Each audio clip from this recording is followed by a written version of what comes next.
கதலி ரகம் விவசாயி சுமதி அக்காவோட கதலி வயலில் தான் இருக்கோம். வளர்ச்சி கம்மியாக இருந்துச்சு.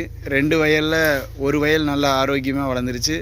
அதுக்கு பக்கத்தில் இருந்த வயல் வளரலை. ஸோ அந்த வளர்ச்சிக்காக நம்ம கொடுத்துருந்தோம். ஸோ தொடர்ந்து இங்கே 3வது இன்ஜெக்ஷன் நம்ம கொடுக்குறோம். 2வது இன்ஜெக்ஷன் பண்ணும்போதே ஒரு நல்ல மாற்றம் வந்துச்சு. இப்போ 3வது இன்ஜெக்ஷன் நம்ம கொடுத்துட்ருக்கோம். ஸோ சூப்பரான ஒரு ரிசல்ட்டு. ஆவரேஜாக பார்த்திங்கன்னா இதுதான் அந்த நல்லா வளர்ந்த வயல். ஸோ அதுக்கு ஈக்குவலாக இங்கே வந்து பார்த்திங்கன்னா 3வது டோஸில் சூப்பராக இன்றைக்கி ரிசல்ட்டு நம்ம பார்க்க முடியுது. மரமும் நல்லா ஹெல்த்தியாக வளர்ந்துருக்கு. இலைகளோட நிறமுமே நல்லா வந்திருக்கு. குருத்தும் பார்த்திங்கன்னா பழுத்து இருந்துச்சு, இப்போ பரவாயில்ல. அந்த பழுப்பு நிறம் நீங்கினதை நீங்கள் இந்த வீடியோவில் பார்க்கலாம். ஸோ சூப்பரான ரிசல்ட். தேங்க்யூ.